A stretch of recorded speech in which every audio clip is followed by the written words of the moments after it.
ஒரு நண்பர் அவசரமாக என்கிட்ட ஓடி வந்தார். அப்புறம் சொன்னார், என்னால் நம்பவே முடியல சார், என் பையனா அப்படி அப்படின்னு சொல்லி ஆச்சரியப்பட்டார். உங்கள் பையன் அப்படி என்ன தான் செஞ்சுட்டான் அப்படின்னு கேட்டேன். என்னால் முடியாத ஒரு காரியத்தை அவன் செஞ்சுட்டான் சார் அப்படின்னார். அது என்னன்னு தான் சொல்லுங்களேன். என்ன 5வது வகுப்பில் அவன் ஒரே தடவையில் தேறிட்டான் சார், அதாவது ஒரே அட்டம்ப்டில் பாஸ் ஆகிருக்கான் அப்படின்னார் மூச்சு வாங்க. கஷ்டப்பட்டு பரீட்சை எழுதுனது அவன், இவருக்கு ஏன் மூச்சு வாங்குது? நம்மால் செய்ய முடியாத ஒரு காரியத்தை இன்னொருத்தர் செய்யும் பொழுது அது நமக்கு ஆச்சரியமாக இருக்குது. சர்க்கஸ் பார்க்குறோம், ஒருத்தர் அந்த இடத்துல தொங்குறார், அது நமக்கு ஆச்சரியம். ஏன்னா அது நம்மால் முடியாத காரியம். நம்மால் முடியாத ஒன்றை அடுத்தவர் எளிதாக செய்யும் பொழுது நாம் மருள்வது இயற்கை. இதை தான் தொல்காப்பியம் மருட்கை அப்படின்னு சொல்லுது. இந்த வியப்பு இருக்குதே, இது 4 வகையில் ஏற்படுறதாக தொல்காப்பியம் சொல்லுது. அது என்ன 4 வகை? முதல் வகை எப்படின்னா புதுமையான அரிய செயல்களை செய்கிறது. 2வது வகை என்னென்னா பெரும் செயல்களை செய்கிறது. 3வது வகை என்னென்னா மிக நுட்பமான செயல்களை செய்கிறது. 4வது வகை என்னென்னா ஆக்கம் தரும் செயல்களை செய்கிறது. புதுமை, பெருமை, சிறுமை, ஆக்கமோடு மதினம் சாலா மருட்கை 4 அப்படிங்கிறது தொல்காப்பியம். இன்றைக்கி விஞ்ஞானம் புதுசு புதுசாக எதையோ கண்டுபிடிக்குது. ஆரம்பத்தில் அது ஆச்சரியமாக இருக்குது, அப்புறம் அது நமக்கு பழகி போடுது. வானொலி பெட்டி புதுசாக வந்தப்போ ஒரு பெட்டி பேசுதுங்கிறது எவ்வளோ பெரிய ஆச்சரியம். இப்போ யாரும் அதை ஆச்சரியமாக பார்க்குறதில்ல. மதினம் சாலா மருட்கை அப்படின்னு ஒரு சொற்றொடர் வருது பாருங்க, அதில் கருத்தாழம் உண்டு. எதை பற்றியும் போதுமான அளவு புரிந்து கொள்ளாத போது ஒருத்தர் ஆச்சரியப்படுறார். புரிந்து கொண்ட பிறகு ஆச்சரியம் மறைஞ்சு போடுது. மிக நுட்பமான செயல்களும் நம்ம ஆச்சரியப்பட வைக்கும். ஒரு அரிசியில் ஒரு திருக்குறள் எழுதி காட்டுறாங்க, ஒரு முட்டை ஓட்டுக்குள்ளே ஓவியம் தீட்டி காட்டுறாங்க. கருங்கல் சிற்பங்களில் எவ்வளவு நுட்பமான வேலைப்பாடுகளை எல்லாம் பார்த்து ஆச்சரியப்படுறோம். இது மாதிரி ஆக்கப்பூர்வமான அரிய செயல்களை செய்கிறது கூட வியப்பை உண்டு பண்ணும். குப்பை கூலங்களை கூட வாழ்க்கைக்கு பயன்படுகிற பொருளாக மாற்றுகிறவர்கள் இருக்காங்க, அவர்களுடைய செயல் வியப்பு அளிக்குது. இடைக்காட்டு சித்தர் பாடின 30 நூலில் வர்ற ஒரு பாடல், ஆற்றல் பிறர் அறிதலின் அகம் கிளர்வு உறுதலின் கற்று அறி பாணர் கழுமிய கோடலின் தோற்றம் உருகவே போற்றல் சால் வியப்பே. ஒருத்தருடைய ஆற்றல் தெரியாமல் இருந்தது, அவருடைய அரிய செயலை பார்க்கும் பொழுது வியப்பாக இருந்தது, மனசுக்குள்ள கிளர்ச்சி. பாவலர்கள் இவர்களுடைய புகழை பாடி மற்றவர்களும் தெரிந்து கொள்ளுமாறு செய்கிறார்கள் அப்படிங்கிறது தான் ஒரு யதார்த்தமான உண்மை. ஆக எல்லா வகையிலும் மக்கள் தங்களுடைய வாழ்க்கையில் முன்னேறுவதற்கான வழிகாட்டுகிற ஒரு மெய்ப்பாடு தான் வியப்புங்கிறது. இந்த காலத்தில் நம்ம எப்படியெல்லாம் ஆச்சரியப்பட வைக்கிறாங்க. ஒரு ஆளை பிடிச்சி ஜெயிலில் கொண்டு வந்தாங்க. ஜெயில் அதிகாரி அவனை ரொம்ப ஆச்சரியமாக பார்த்தாரான். இவன் கேட்டான், ஏன் சார் அப்படி பார்க்குறீங்க, நான் இப்போ இங்கே வர்றது உங்களுக்கு ஆச்சரியமாக இருக்குதா அப்படின்னு கேட்டிருக்கான். இதுக்கு ஜெயில் அதிகாரி சொல்லியிருக்கார், நீ இப்போ இங்கே வந்ததில் எனக்கு ஒன்றும் ஆச்சரியம் இல்லைப்பா, ஏற்கனவே நீ இங்கேருந்து விடுதலையாகி போய் 6 மாதம் ஆச்சு, இவ்வளவு லேட்டாக வர்றியே அதுதான் எனக்கு ஆச்சரியமாக இருக்குது அப்படின்னாராம். ஒருத்தர் ஒரு தவறு செஞ்சு விடுறாருன்னு வச்சுக்கோங்க, உடனே நீ செஞ்சது தவறு அப்படின்னு சொல்கிறது ஒரு வகை. அதுக்கு பதிலாக எது சரின்னு அவர் புரிந்து கொள்ள உதவி செய்கிறது இன்னொரு வகை. இந்த 2வது வகை இருக்குது பாருங்கள், நிர்வாக இயலில் இது ரொம்ப முக்கியம். அலுவலகத்தில் வேலை பார்க்குற ஒருத்தர் முக்கியமாக தெரிஞ்சுக்க வேண்டியது என்ன தெரியுமா? சக ஊழியர்கள்கிட்ட எப்படி பழகணும், மேலதிகாரிகள்கிட்ட எப்படி பழகணும், தனக்கு கீழே வேலை செய்கிறவங்கக்கிட்ட எப்படி பழகணும், வாடிக்கையாளர்கள்கிட்ட எப்படி பழகணும், இவங்க எல்லார்கிட்டையும் செம்மையான உறவை ஏற்படுத்திக்கிறது எப்படி, இதையெல்லாம் சொல்லிக் கொடுக்குற பாடம் தான் இன்டர் பர்சனல் ஸ்கில், திறமையான உறவு அப்படிங்கிறது. எந்த வேலையில் இருந்தாலும் சரி, இந்த உறவுகளை வளர்க்கும் திறன் உள்ளவங்க சீக்கிரம் முன்னுக்கு வந்துடுறாங்க. மற்றவங்கக்கிட்ட உறவை பலப்படுத்திக்கிறது எப்படி அப்படின்னு தெரிஞ்சுக்கிட்டோம்னா எந்த ஒரு தடையையும் சுலபமாக தாண்டி செய்கிற தொழிலில் முன்னுக்கு வந்துடலாம். ஹார்வர்டு பல்கலைக்கழகத்தில் ஒரு கணக்கெடுப்பு பண்ணி பார்த்தாங்களாம். பார்க்குற வேலையில் எது மாதிரி குணாதிசயம் உள்ளவங்க வேகமாக முன்னுக்கு வர்றாங்க அப்படின்னு தெரிஞ்சுக்கிறதுக்காக இந்த கணக்கெடுப்பு. வெவ்வேறு துறையில் வேகமாக முன்னுக்கு வந்திருக்கிற பல பேரை சந்தித்து இந்த சர்வேயை நடத்தியிருக்கிறாங்க. அவங்க கண்டுபிடிச்சி சொல்லியிருக்கிற உண்மை என்ன தெரியுமா? ஒருத்தர் ஒரு வேலையில் இருந்தால் அது சம்பந்தப்பட்ட சப்ஜெக்ட் பற்றிய அறிவு 35% இருந்தால் போதுமா. ஆனால் உறவுகளை வளர்க்கக்கூடிய திறன், இன்டர் பர்சனல் ஸ்கில்லு 65% வேணும். இப்படி உள்ளவங்க சீக்கிரம் முன்னுக்கு வந்துடுறாங்களாம். அதனால் ஒருத்தருக்கு வேலை சரியாக புரியலைன்னா கூட விவரமாக மற்றவங்கக்கிட்ட பழகிறது எப்படின்னு புரிஞ்சால் போதும், அவர் முன்னுக்கு வந்துடலாம். அலுவலகங்களில் மட்டும் இல்லை, எல்லா இடங்கள்லேயும் இது ரொம்ப முக்கியம். வீட்டுக்குள்ளேயும் இது ரொம்ப முக்கியம், வீட்டுக்கு வெளியேயும் இது முக்கியம். அடுத்தவங்கக்கிட்ட பழகிறது எப்படிங்கிறத தெரிஞ்சிக்காதவன் வாழ்க்கையில் முன்னேற முடியாது. இன்றைக்கி ஆயுதங்களால் காயப்படுத்தி கொள்ளுகிறவர்களை விட வார்த்தைகளால் காயப்படுத்தி கொள்ளுகிறவர்கள் தான் அதிகம். பெரியவங்க என்ன சொல்கிறாங்க தெரியுமா? நீங்கள் இந்த பூமியில் பிறந்ததன் அர்த்தம் பூர்த்தி ஆகணும்னா அடுத்தவங்களுக்கு உதவி பண்ணுங்க. அடுத்தவங்களுக்கு உதவி செய்ய முடியாவிட்டால் கூட பரவாயில்லை, ஆனால் யாரையும் புண்படுத்தி விடாதீங்க அப்படின்னு சொல்கிறாங்க. எனக்கு தெரிஞ்ச ஒருத்தர் ஒரு அலுவலகத்தில் வேலை பார்க்குறார். அவர் சொல்லுவார், எனக்கு இந்த இன்டர் பர்சனல் ஸ்கில் ரொம்ப அதிகம் சார். சக ஊழியர்கள்கிட்ட ரொம்ப சுமூகமாக நடந்துக்குவேன். என் கூட வேலை பார்க்குற ஒருத்தருக்கு ஏதாவது ஒரு கஷ்டம்னா அந்த சமயத்தில் அவர் செய்ய வேண்டிய வேலையை நான் செஞ்சுருவேன் சார் அப்படிம்பார். நான் அவர்கிட்ட சமீபத்தில் அப்படி ஏதாவது செஞ்சுருக்கீங்களா அப்படின்னு கேட்டேன். செஞ்சுருக்கேன் சார். போன வாரம் புதன்கிழமை ஆஃபீஸில் என் பக்கத்து சீட்டுக்காரருக்கு வயிற்று வலி. உடனே நான் மெடிக்கல் லீவ் போட்டுவிட்டு எங்கள் வீட்டுக்கு போயிட்டேன் சார் அப்படின்னார். ஒருத்தன் எப்படி நடந்துக்கிறாங்கிறத வச்சு தான் அந்த ஆள் எப்படிங்கிறத நாம் முடிவு பண்ணுறோம். ஆளுமைன்னு சொல்கிறோம்ல, அதுக்கு சூழ்நிலைகளை ஆளுகின்ற தன்மை அப்படின்னு விளக்கம் கொடுக்குறார் ஒரு உளவியல் நிபுணர். சரி, ஒரு மனிதனுடைய ஆளுமையை உருவாக்குகிற விஷயங்கள் என்னென்ன? பிறப்பு, வளர்க்கப்பட்ட விதம், படிப்பு, நண்பர்கள், சமுதாயம், இப்படி நிறைய உண்டு. ஆளுமையின் அடிப்படையில் சில மனநோய்கள் உண்டாகுது. அதெல்லாம் என்னென்னங்கிறத தெரிஞ்சு வச்சுக்கிட்டோம்னா நம்ம கூட இருக்கிறவங்கள அடையாளம் கண்டுபிடிக்கிறதுக்கு அது ரொம்ப உபயோகமாக இருக்கும். ஃப்ரெனாய்டு ஆளுமை அப்படின்னு ஒன்று. இந்த கோளாறு உள்ளவங்க எப்படி இருப்பாங்க தெரியுமா? அதிக உணர்ச்சி, சந்தேகம், பொறாமை இதெல்லாம் அதிகமாக இருக்கும். வளைஞ்சு கொடுக்க மாட்டாங்க. அடுத்தவங்களோட இணக்கமான உறவு இருக்காது. அவங்க செய்கிற தப்புக்கெல்லாம் அடுத்தவங்களை குறை சொல்லிகிட்டு இருப்பாங்க. இது ஒரு ரகம். அடுத்தது ஸ்கிசாய்டு ஆளுமை அப்படின்னு சொல்கிறாங்க. இந்த கோளாறு உள்ளவங்க அடுத்தவங்களோட பழக கூச்சப்படுவாங்க. சின்ன வயசுலேயே இது ஆரம்பமாயிடுது. பகல் கனவுலேயே சஞ்சரிப்பாங்க. அவங்களுடைய விரோதம், கோபம் இதை கூட வெளியில் காட்டிக்க முடியாமல் இருப்பாங்க. இவங்களுக்கு அகமுகம், பிரச்சனைகள்லேருந்து ஒதுங்கி எதுலேயும் ஈடுபாடு இல்லாதவங்களாக இருப்பாங்க. இப்படி ஒரு ரகம். அடுத்தது சைக்ளோதமிக் ஆளுமை அப்படின்னு சொல்கிறாங்க. அது என்னென்னா, உணர்ச்சிகளில் ஏற்றத்தாழ்வு அதிகமாக இருக்குமா. சில சமயம் பார்த்தா மகிழ்ச்சியாக இருப்பாங்க, சில சமயம் சோகமாக உட்காந்துருப்பாங்க.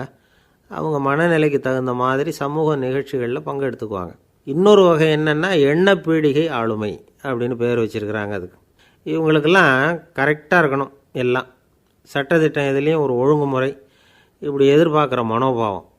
இவங்க எதிர்பார்ப்புக்கும் வரன்முறைக்கும் மற்றவங்க கட்டுப்படணும்னு நினைப்பாங்க. இந்த நிலைமை நீடித்தா என்ன ஆகும் தெரியுமா? அலைக்கழிக்கிற எண்ணங்கள் திரும்ப திரும்ப ஒரே செயலை செய்ய தூண்டுற மன தளர்ச்சிக்கு ஆளாயிடுறாங்க. அடுத்தது ஹிஸ்டீரியா ஆளுமை. சின்ன விஷயத்தையெல்லாம் பெருசுப்படுத்தி நாடகமாக்குற நடிகர்கள் இவங்க.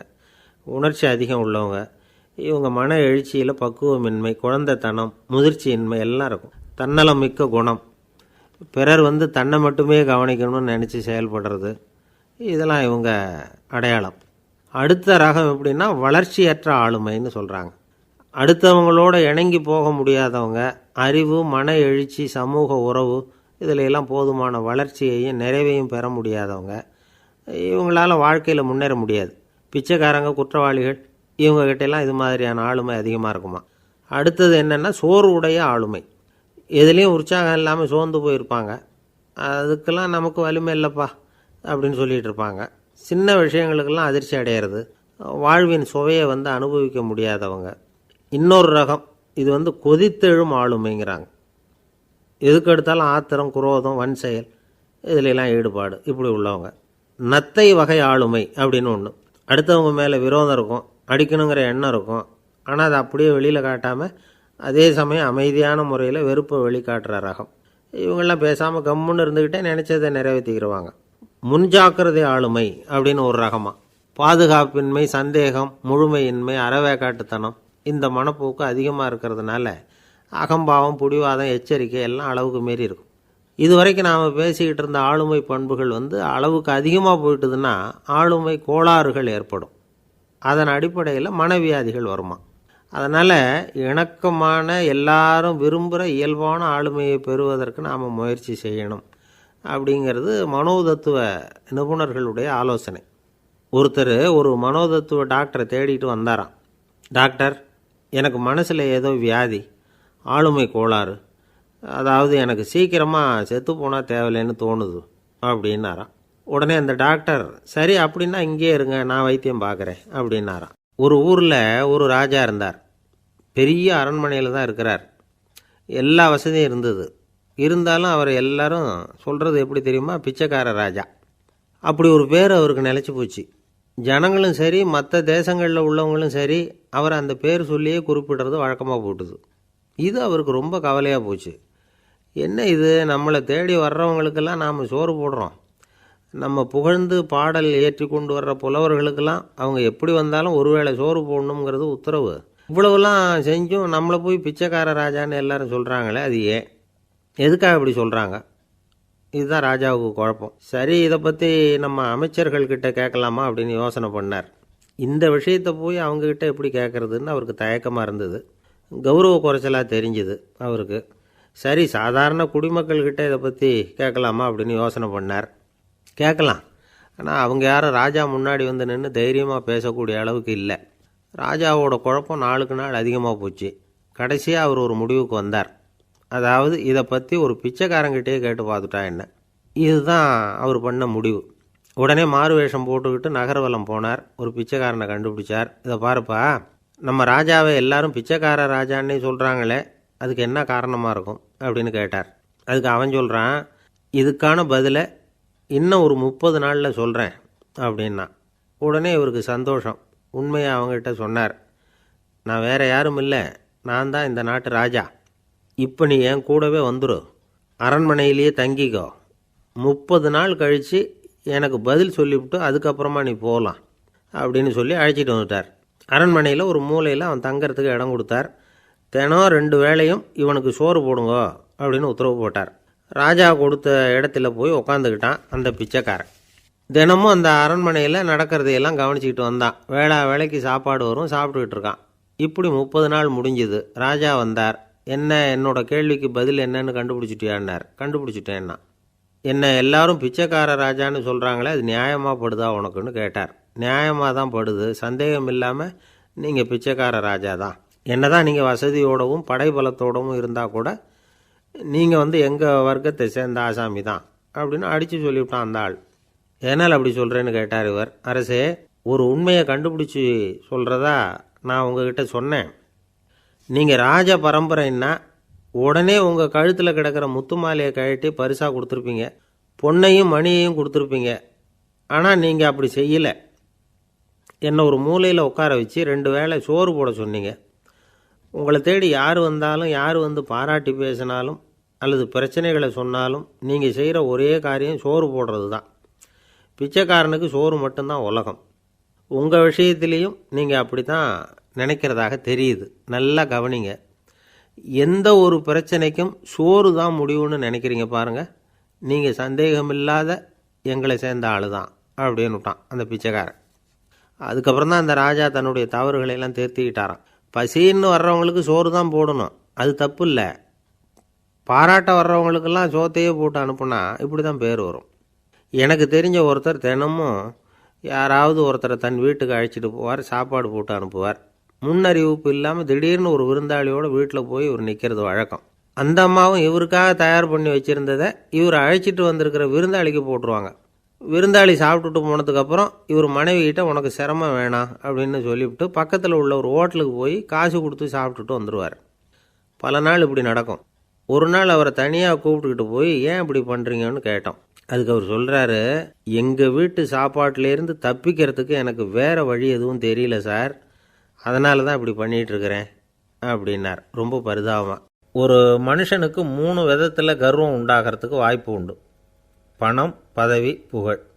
பணம் அதிகமாக வந்தால் கர்வம் வரலாம், பதவி பெருசாக வந்துட்டுதுன்னா கர்வம் வரலாம், புகழ் அதிகமாக போனாலும் கர்வம் வரலாம். இந்த 3 வகையான கர்வத்துக்கும் இடம் கொடுக்காமல் இருக்கிறாங்க பாருங்கள், அவங்க தான் சிறந்த மனிதர்கள். ஒரு பெரிய பொறுப்பில் இருக்கிறவங்களுக்கு கர்வம் வந்துடக்கூடாது. அப்படி வந்துட்டுதுன்னா அது எல்லாருக்கும் இடைஞ்சல். ஒரு ராஜா இருந்தார். அவர் ஒரு நாள் தன்னுடைய தலைநகரத்தை சுற்றி வந்துக்கிட்டு இருந்தார். ஒரு இடத்துல ஒரு அழகான நிலத்தை பார்த்தார். ஆஹா, இந்த இடத்துல நமக்குன்னு ஒரு மாளிகையை கட்டினா எவ்வளோ நல்லாயிருக்கும் அப்படின்னு நினச்சார். ராஜா நினச்சா அது முடியாத காரியமா? சரி, இந்த நிலம் யாருக்கு சொந்தம்னு விசாரிங்க அப்படின்னார் பக்கத்தில் இருந்தவங்கக்கிட்ட. அவங்கெல்லாம் ஓடி போய் விசாரித்தாங்க. அந்த இடம் ஒரு வயசான கிழவிக்கு சொந்தம், வயசான அம்மாவுக்கு சொந்தமாக. அந்த அம்மா தான் அதில் ஒரு குடிசையை போட்டு குடியிருந்துகிட்டு இருக்கிறாங்க. சரி, அந்த நிலத்துக்கு ஒரு விலையை நிர்ணயம் பண்ணி அதை அந்த வயசான அம்மாக்கிட்ட கொடுத்துருங்கோ அப்படின்னு உத்தரவு போட்டார் ராஜா. ஆனால் அந்த அம்மா இது எங்கள் பூர்வீக இடம், இதை விற்க மாட்டேன் அப்படின்னு சொல்லிவிட்டுது. சரி, 2 பங்கு விலை கொடுக்குறோம்னு சொல்லி பாருங்க அப்படின்னாங்க. அப்படியே சொன்னாங்க அரண்மனை ஆட்கள். அதுக்கும் சம்மதிக்கலை அந்த அம்மா. இதை கேள்விப்பட்டதும் ராஜாவுக்கு கோபம் வந்துட்டுது. தன்னுடைய ஆளுங்களை கூப்பிட்டார். போய் அந்த குடிசையை பிரித்து எறிங்க, காசெல்லாம் ஒன்றும் கொடுக்காதீங்க அப்படின்னு கத்தினார். அவ்வளோதான். அடுத்த நிமிஷம் அரண்மனை ஆசாமிகள் போனாங்க, குடிசையை பிரித்து எரிஞ்சாங்க. அந்த வயசான அம்மா இருக்குது, அதுவும் அந்த இடத்த விட்டு துரத்தி விட்டாங்க. அந்த இடத்துல ஒரு அரச மாளிகையை கட்டி முடிச்சிட்டாங்க. அந்த வயசான அம்மா பாவம், ராஜாவே இப்படி பண்ணால் யார்கிட்ட போய் முறையிட முடியும்? ஒரு ஞானி இருந்தார், அவர்கிட்ட போய் சொன்னாங்க. அவர் இவங்க சொன்னதை கேட்டு மனசில் வச்சுக்கிட்டார். ஒரு நாள் அந்த ராஜாவே இந்த ஞானியை கூப்பிட்டார். புதுசாக ஒரு மாளிகை கட்டியிருக்கிறேன், வந்து பாருங்கன்னு. சரின்னு சொல்லி இந்த பெரியவர் ஒரு நாள் அந்த மாளிகைக்கு போனார். சும்மா போகல, ஒரு கழுதையையும் ஓட்டிகிட்டு போனார். கொஞ்சம் சாக்குகள், வெத்து சாக்கு, அதையும் எடுத்து கழுதை முதுகில் போட்டு கழுதையை ஓட்டிகிட்டு போகிறார். ராஜா பார்த்தார். அவருக்கு இது ஆச்சரியமாக இருந்தது. என்ன இது, மாளிகைக்கு வந்துட்டு போங்கன்னு கூப்பிட்டா கழுதை சாக்கு இதெல்லாம் கொண்டு வராரே, ஒன்றும் புரியலையேன்னு நினச்சார். எதுக்காக இதெல்லாம்னு கேட்டார். அரசருடைய தோட்டத்திலேருந்து கொஞ்சம் மண் எடுத்துகிட்டு போகிறதுக்கு ஆசைப்படுறேன், அதுக்கு நீங்கள் அனுமதி கொடுக்கணும் அப்படின்னாரு இவர். இது என்ன வேடிக்கையான கோரிக்கையாக இருக்குது அப்படின்னு நினச்சார் ராஜா. இருந்தாலும் மண்ணு தானே கேட்குறாரு, எடுத்துகிட்டு போகட்டுமே அப்படின்னு நினச்சார். சரின்னு அனுமதி கொடுத்தார். அந்த பெரியவர் தோட்டத்துக்கு போனார், மண்ணை வெட்டினார், சாக்கில் போட்டு நிரப்புனார். ராஜாவை கொஞ்சம் கிட்ட வாங்கன்னு கூப்பிட்டார். இந்த மண் மூட்டையை தூக்கி கழுதையோட முதுகில் வைக்கணும், கொஞ்சம் உதவி பண்ணுங்கன்னார். ஓ, பண்ணுறேனே அப்படின்னு சொல்லி ராஜா கிட்ட போனார். மூட்டையை தூக்கி பார்க்குறாரு, முடியல, திணறி போயிட்டார். இப்போ அந்த ஞானி பேசினாராம். அரசே, இந்த ஒரு சாக்கு மண்ணையே உங்களால் தூக்க முடியல, அந்த கிழவிகிட்ட இருந்து அந்த அக்கிரமமாக அபகரித்த இந்த தோட்டம் பூராவையும் சுமக்கணும்னு ஆசைப்படுறீங்களே, அது உங்களால் முடியுமா அப்படின்னு கேட்டாராம். ராஜா யோசனை பண்ண ஆரம்பித்தார். தன்னுடைய செயலுக்காக வருத்தப்பட்டாராம். அந்த வயசான அம்மாவை உடனடியாக வரவழைச்சார். தாயே, தப்பு பண்ணிட்டேன், என்னை மன்னிச்சுக்குங்க, இன்னையிலேருந்து இந்த மாளிகையும் தோட்டமும் உங்களுக்கு தான் சொந்தம் அப்படின்னு சொல்லிவிட்டாராம். போகிறப்ப இந்த உலகத்திலேருந்து எண்ணத்தை எடுத்துகிட்டு போக போகிறோம், அதனால் ரொம்பவும் அலட்டிக்க வேண்டியதில்லை, கர்வப்பட வேண்டியதில்லை அப்படிங்கிறது ஒரு பெரிய உபதேசம். ஒரு பெரிய மனுஷன் சாக கிடந்தார், ரொம்பவும் அழுதார். ஏன் அழறீங்க அப்படின்னு கேட்டாங்க சுற்றி இருந்தவங்க. நான் சாகிறதுக்காக கவலைப்படலை, நான் நம்ம ஜனங்களுக்காக எவ்வளவோ காரியம்லாம் செஞ்சுக்கிட்டு வந்தேன். நான் செஞ்சுக்கிட்டு வந்த சேவையை இனிமேல் யார் செய்ய போகிறாங்க, அது யாரால் முடியும், அதை நினச்சி தான் அழறேன் அப்படின்னாராம். ஒருத்தர் முன்னாடி வந்தார். அதுக்காக நீங்கள் கவலைப்படாதீங்க, உங்கள் சேவையை தொடர்ந்து செய்கிறதுக்கு என்ன மாதிரி இளைஞர் பட்டாலும் தயாராக இருக்குது, இருந்தாலும் எங்கள் கவலை என்னென்னா அப்படின்னு இழுத்தார். என்ன சொல்லுங்கன்னு கேட்டார் அவர். நீங்கள் இது வரைக்கும் என்ன சேவை செஞ்சுக்கிட்டு வந்தீங்க, அதுதான் எங்களுக்கு இன்னமும் புரியாத புதிராக இருக்குது அப்படின்னாராம் அவர். ஆஃபீஸை முடிஞ்சு வீட்டுக்கு போகிற சமயத்தில் ஒருத்தர் கடைக்கு போய் ஸ்வீட் வாங்கினார். சரி, வீட்டுக்கு பிள்ளைங்களுக்கு தான் வாங்கிட்டு போகிறார் அப்படின்னு மற்றவங்க நினச்சாங்க. அவர் அப்படி செய்யலை. அந்த இடத்துலையே பொட்டலத்தை பிரித்தார். திருட மாதிரி அப்படியே சுற்றி ஒரு தரம் பார்த்துக்கிட்டார். யாரும் தெரிஞ்சவங்க இல்லைங்கிறத முடிவு பண்ணிவிட்டு அவசரமாக அதை அப்படியே போட்டு முழுகிவிட்டு கையை தொடச்சிக்கிட்டு நல்ல பிள்ளை மாதிரி நடந்து போக ஆரம்பிச்சிட்டார். அவர் யாருன்னா, அவரோட பிரச்சனை எல்லாருக்கும் தெரியாது, சில பேருக்கு தான் தெரியும். அதாவது அவர் உடம்பில் சர்க்கரை இருக்குதுன்னு டாக்டர் சொல்லிவிட்டாராம். அதனால் வீட்டில் சர்க்கரையே இவர் கண்ணில் காட்டுறதில்ல. அதனால் இவர் யார் கண்ணிலையும் படாமல் இப்படிப்பட்ட வேலைகள்லாம் செய்கிறது வழக்கம். யாருக்கும் தெரியாமல் இப்படி ஸ்வீட்டை வாங்கி சாப்பிட்டுட்டு அவர் பாட்டுக்கு போயிடுறது. இப்படிப்பட்டவங்களுக்கெல்லாம் கொஞ்சம் ஆறுதலான தகவல் இன்றைக்கி. அது என்னென்னா, நாம் சாப்பிட்ற சர்க்கரைக்கும் நம்ம உடம்பில் உள்ள சில கோளாறுகளுக்கும் அப்படி என்ன தான் சம்மந்தம் இருக்குது. இதை பற்றி சமீபத்தில் சில ஆராய்ச்சிகள்லாம் நடந்திருக்குது. ஏன்னா சர்க்கரைன்னாவே விஷம் மாதிரி அதை பார்க்குறவங்களும் சில பேர் உண்டு. சின்ன பிள்ளைங்களுக்கு வயத்தில் பூச்சி உண்டாகிறதுலேருந்து பெரியவங்களுக்கு நீரிழிவு வர்ற வரைக்கும் எல்லாத்துக்கும் சர்க்கரை தான் காரணம்னு சொல்லிகிட்டு இருக்கிறோம். ஆனால் அந்த அளவுக்கு பயப்பட வேண்டிய அவசியம் இல்லை அப்படின்னு சொல்கிறாங்க.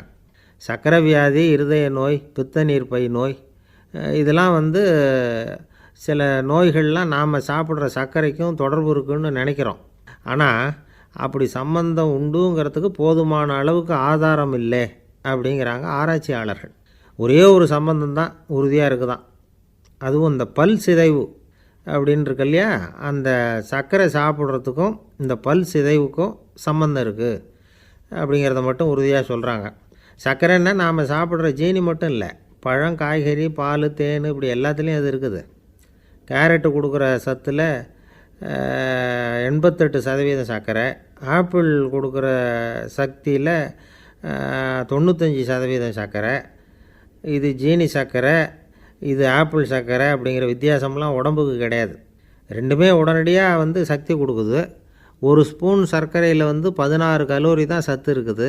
அதிகமாக சர்க்கரை சாப்பிட்டா நீரிழிவு வந்துருங்கிறது தப்பான ஒரு அபிப்பிராயம். டயபெட்டிஸுங்கிறது ஒரு மெட்டபாலிக் டிஸார்டர், அவ்வளவுதான். அதாவது நாம் சாப்பிட்ற சர்க்கரையை நம்ம உடம்பு திறமையாக உபயோகப்படுத்திக்க முடியல அப்படின்னு அர்த்தம். அதனால தான் அதிகமாக இனிப்பு வேணாம்னு சொல்கிறோம். ஏற்கனவே உடம்பால் முடியாத ஒன்றை மறுபடியும் அது தலையில் சுமத்தி அதிகமாக வேலை வாங்க வேணாமே அப்படிங்கிறதுக்காக தான். ஆகாரத்தில் அதிகமாக சர்க்கரை இருந்தால் அதனால் உடனே சர்க்கரை வியாதி வந்துடும்ங்கிறதுக்கு விஞ்ஞான ரீதியாக போதுமான ஆதாரம் இல்லை. அதனால் எப்போவாவது அதிகமாக ஸ்வீட்டு சாப்பிட்டுட்டா ஐயோ அதிகமாக சாப்பிட்டோமோ என்ன பண்ண போகுது தெரியலையே அப்படின்னு நினச்சி மனசை போட்டு குழப்பிக்க வேண்டியதில்லை. பொதுவாக எதுவுமே அதிகமாக வேண்டாம், எல்லாம் சீராக இருந்தால் போதும். நீரிழிவுங்கிறது புதுசாக வந்துட்ட ஒரு நோய் இல்லை, ரொம்ப காலமாகவே இருக்கிற ஒன்று தான். நம்ம முன்னோர்கள் இதை மதுமேகம் அப்படின்னு சொல்லுவாங்க. அதை கட்டுப்படுத்துறதுக்கு அவங்களே சில வழிமுறையை சொல்லி வச்சுருக்கிறாங்க. அது என்னென்னா வேறு ஒன்றும் இல்லை, இந்த பாவக்காய், முள்ளங்கி, அருகம்புல், அவ்வளவுதான். வெள்ளை முள்ளங்கி இருக்குல்ல, அதை வாரத்துக்கு 3 நாள் சாப்பிட்டுக்கிட்டு வாங்க. நூலுக்கோல் ரொம்ப நல்லது. இல்லைன்னா முள்ளங்கி சாறு 1 ounce சாப்பிட்டுட்டு வரலாம். ரத்தத்தில் சேர்கிற சர்க்கரை அளவை இதெல்லாம் கட்டுப்படுத்துது. சிறுநீரில் காணப்படுகிற சர்க்கரை அளவையும் சமநிலைப்படுத்துது. தினமும் ஆகாரத்தில் கோதுமை, கேழ்வரகு, வெந்தயம், கருவேப்பிலை, சோயாபீன்ஸ் எது கிடைக்குதோ சேர்த்துக்கலாம். இப்படிலாம் செஞ்சுக்கிட்டு வந்தால் அப்புறம் வீட்டுக்கு தெரியாமல் கடையில் போய் நின்றுக்கிட்டு ஸ்வீட் வாங்கி திருட்டுத்தனமாக சாப்பிட வேண்டிய அவசியமே உங்களுக்கு வராது. 2 ஆசாமிகள் கடற்கரையில் உட்காந்து சாவகாசமாக பேசிக்கிட்டு இருந்தாங்களாம். ஒருத்தர் சொன்னார், இன்னொருத்தருக்கு தெரியாமல் ஸ்வீட்டு சாப்பிட்றதே எப்பவும் இடைஞ்சல் தான் சார். நேற்றுக்கு பாருங்கள், அப்படி தான் சாப்பிட்டுக்கிட்டு இருந்தேன், வீட்டுக்காரி கண்ணில் போட்டுவிட்டுது, அதுக்கப்புறம் ஒரே ரகலையாக போச்சு அப்படின்னாராம். எனக்கு கூட அப்படி தான் சார் ஆகிட்டுது, ஒரே ரகலை அப்படின்னாராம் இன்னொருத்தர். நீங்கள் சாப்பிட்டதும் உங்கள் வீட்டுக்காரங்க கண்ணில் போட்டுவிட்டுதா சார் அப்படின்னு கேட்டிருக்கார் இவர். அதுக்கு அவர் சொன்னாராம், அப்படி இல்லை சார், கடைக்காரர் கண்ணில் போட்டுவிட்டுதோ, நான் அவருக்கு தெரியாமல் அந்த ஸ்வீட்டை அவர் கடையிலேருந்து எடுத்திருந்தேன் அப்படின்னு விளக்கம் கொடுத்தாராம் இந்த ஆள். இயேசுநாதர்கிட்ட ஒருத்தர் கேட்டாராம், இயேசுவே என்னை எவ்வளவு நேசிக்கிறீர்கள் அப்படின்னு. அவர் தன்னுடைய 2 கைகளையும் அகல விரித்து இவ்வளவு என்று சொல்லி சிலுவையில் உயிர் நீத்தார் அப்படின்னு சொல்லுவாங்க. அதாவது அந்த நேசிப்புக்கு எல்லை கிடையாது, அதே போல் மன்னிப்புக்கும் எல்லை கிடையாது. இது இயேசுநாதர் சொல்லி கொடுத்த ஒரு பாடம். இயேசுனுடைய சீடர்களில் ஒருத்தன் பீட்டர், அவன் ஒரு நாள் இயேசுநாதர்கிட்ட கேட்டிருக்கான், இயேசுவே நான் என்னுடைய தம்பிக்கிட்ட அடிக்கடி சண்டை போட்டுக்கிட்டு இருக்கிறேன், என்னுடைய சகோதரன் கூட, அவனை நான் எத்தனை தடவை மன்னிக்கிறது? ஏற்கனவே 7 தடவை அவனை மன்னிச்சுட்டேன் அப்படின்னு சொல்லியிருக்கிறான். அப்போது இயேசு சொன்னாராம், மன்னிக்கிறதுக்கு எத்தனை தடவைங்கிற கணக்கெல்லாம் கிடையாது, எத்தனை தடவை உன்னுடைய சகோதரன் உன்னை கோபப்படுத்துகிறானோ அத்தனை தடவை நீ மன்னிக்கிறதுக்கும் தயாராக இருக்கணும், அதுதான் அப்படின்னு சொன்னாராம். அப்போ இவனுக்கு ஒன்றும் புரியல, இது என்ன அவன் தப்பு பண்ணிக்கிட்டே இருப்பான், நாம் மன்னிச்சுக்கிட்டே இருக்கிறதா அப்படிங்கிறது மாதிரி குழப்பமாக இருந்திருக்கிறான். அப்போது இயேசுநாதர் தன்னுடைய சீடன் பீட்டர்கிட்ட ஒரு கதை சொன்னாராம். அந்த கதை இன்றைக்கு நாம் எல்லாரும் சிந்தித்து பார்க்க வேண்டிய ஒரு கதை. அதாவது மன்னிப்பை விரும்புகிறவர்கள் மன்னிக்கவும் தயாராக இருக்க வேண்டும் அப்படிங்கிறது தான் அந்த கதையினுடைய தத்துவம். அந்த இயேசுநாதர் சொன்ன கதை என்னென்னா, ஒரு மன்னர் இருந்தார். அவர் ஒரு நாள் அரண்மனையில் உட்காந்து கணக்கு வழக்குகள்லாம் பார்த்துக்கிட்டு இருந்தார். நம்ம அரண்மனையிலேருந்து யார் யார் அரசாங்க கடன் வாங்கியிருக்கிறாங்க, யார் யார் திருப்பி செலுத்தியிருக்கிறாங்க அப்படிங்கிற விவரத்தையெல்லாம் பார்த்துக்கிட்டு இருந்தார். அப்போ தான் புரிஞ்சுது, அந்த அரண்மனையில் வேலை செய்கிற ஒருத்தனே அரசாங்க கடன் வாங்கியிருக்கிறான். எவ்வளவு? 10,000 பொற்காசுகள் வாங்கியிருக்கான் கடன். இந்த 10,000 பொற்காசுகளை திருப்பி செலுத்தலை அரசாங்கத்துக்கு. இது மன்னர் கவனத்துக்கு வந்தது. உடனே நம்ம அரண்மனையில் இருக்கிறவனே அரசு கடன் வாங்கி திருப்பி செலுத்தாமல் இருக்கான், அவனை கூப்பிட்டு வாங்கன்னு சொல்லி கூப்பிட்டுட்டு வந்தாங்களாம். விசாரிச்சிருக்கிறாங்க, என்னப்பா நீ எவ்வளோ ஒன்று? ஆமாங்க 10,000 பொற்காசுகள் வாங்கியிருக்கிறேன், இன்னும் திருப்பி கட்டலைன்றிருக்கான். உடனே அவர் மன்னர் சொல்லியிருக்கிறார், நம்ம சட்டத்திட்டப்படி நீ உடனே பணத்தை திருப்பி கட்டிடு. அப்படி உன்னால் கட்ட முடியலன்னா உன்னுடைய வீடு வாசல் சொத்து சுகம் எல்லாத்தையும் விற்று அந்த பணத்தை அரசு கருவூலத்தில் சேர்த்துக்கிறதுக்கு நானே ஏற்பாடு பண்ணிடுறேன் அப்படின்னு அந்த மன்னர் சொன்னாராம். இவன் அப்படியே அதிர்ச்சி ஆகிட்டான். அப்படியே பொத்துன்னு காலில் விழுந்தானா. மன்னா என்னை மன்னிச்சுங்க, என்னால் முடியல, எனக்கு மன்னிப்பு கொடுங்க அப்படின்ட்டுருக்கான். உடனே அவர் எழுந்திரிச்சு, சரி நீ மன்னிப்பு கேட்டுவிட்ட, அதனால் உன்னை மன்னிக்கிறேன், நீ பணம் கட்ட வேண்டாம் அப்படின்னு சொல்லி அந்த மன்னர் அவனை விட்டுட்டாராம். பணத்தையும் தள்ளுபடி போட்டார், நீ திருப்பி கட்ட வேண்டான்னு. இவனுக்கு ரொம்ப மகிழ்ச்சி. அதனால் ரொம்ப உல்லாசமாக வந்துக்கிட்டு இருக்கிறான். தெருவில் வந்துக்கிட்டு இருக்கிறப்ப இவங்கிட்ட கடன் வாங்கின ஒருத்தன் எதுக்கு வந்துக்கிட்டு இருக்கான். அவன் இவங்கிட்ட ஒரு 100 பொற்காசுகள் கடன் வாங்கியிருக்கான். அவன் வந்தான். இவன் போய் அவன் சாட்டையாக பிடிச்சிக்கிட்டான், நீ எப்படா என் கடனை திருப்பி கொடுக்க போகிறேன்னு. அவன் இப்போ முடியல, கொஞ்சம் பொறுத்துக்கா, அப்புறம் தரேன்ருக்கான். அதெல்லாம் முடியாது, நீ கொடுத்து தான் ஆகணும் அப்படின்னு இவன் புடிவமாக சொல்கிறான். இப்போ நிலைமையை பாருங்கள், இவன் ஏற்கனவே 10,000 பொற்காசுகள் அரசாங்கத்தில் கடன் வாங்கினா அதுக்கு மன்னிச்சு விட்டுட்டார் இவனை. ஆனால் இவன் இன்னொருத்தனை மன்னிக்கிறதுக்கு தயாராக இல்லை. இவங்கிட்ட கடன் வாங்கின இன்னொருத்தன் 10 பொற்காசுகள், அவனை மன்னிக்க தயாராக இல்லை. இந்த காலத்து புள்ள ஒருத்தன் தன்னோட அப்பாவை பார்த்து சொன்னான், அப்பா நான் உனக்கு உதவி செய்யலாம்னு நினைக்கிறேன், என்ன உதவி செய்யணும்னு சொல்லு அப்படின்னா. நீ சும்மா இருந்தால் அதுவே எனக்கு செய்கிற பெரிய உதவிடா அப்படின்னார் அப்பா. சும்மா இருக்கிறதும் ஒரு உதவி தான், அது மாதிரி மௌனமும் ஒரு சமூக சேவை தான் அப்படிங்கிறார் காஞ்சி பெரியவர். நமக்கு 5 புலன்கள் இருக்குது, மெய் வாய் கண் மூக்கு செவி. இந்த 5லேயும் அதிகப்படியான வேலை எதுக்குன்னு நினைக்கிறீங்க? வாய்க்கு தான். ஏன்னா அதுக்கு 2 வேலை. இப்போ கண்ணுக்கு பார்க்குறது மட்டும்தான் வேலை, காதுக்கு கேட்குறது மட்டும்தான் வேலை, மூக்குக்கு வாசனை அறியறது தான் வேலை, உடம்புக்கு உணர்றது மட்டும்தான் வேலை. ஆனால் வாய் அப்படி இல்லை, அதுக்கு 2 வேலை. சாப்பிட்றதும் அதுதான், பேசுகிறதும் அதுதான்.